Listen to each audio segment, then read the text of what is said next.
Ons gesels oor vertragings met genade en vandag se tema is juis geduld in verkeer.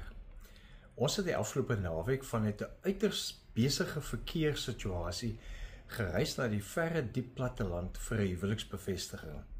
En daar diep in die platteland het ons net so hier en daar 'n motor op die stofpaaie gesien.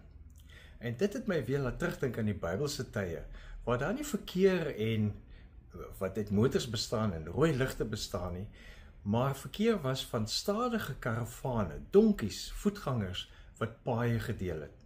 Vertraging was deel van die reis. Hulle weerstoestande het hulle beïnvloed, stofpaaie het hulle beïnvloed, die wag by die stadspoorte het hulle beïnvloed.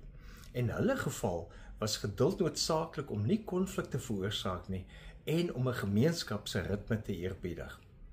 Hulle en ons word herinner in Spreuke 14 vers 29 juis uit daai tyd uit.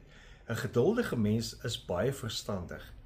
Een wat kort van draad is, stel sy dwaasheid ten toon.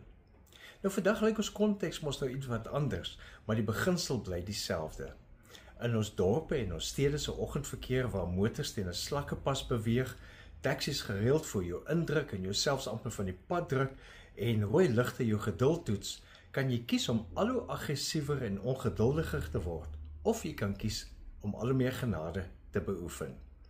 En een oggend besef ek, toe ek hierdie aggressie in my begin voel opwel, dat ek net 'n slag moet diep asemhaal en hierdie wagtyd in die verkeer gebruik vir refleksie en gebed.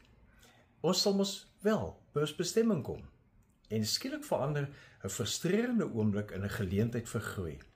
Niks het eintlik in die verkeer verander nie, maar ek en my ingesteldheid het verander.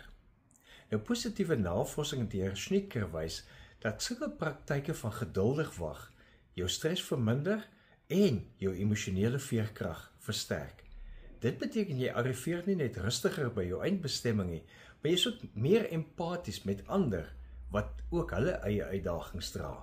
So vandag gebruik jou wagtyd, of dit nou in die verkeer is, om dankbaarheid te beoefen en sommer 'n gebed te bid vir jou dag. Dit maak jou hart ligter, dit maak jou dag beter, want 'n dag wat begin met vrede is mos in elk geval 'n wendag. Leef geïnspireerd.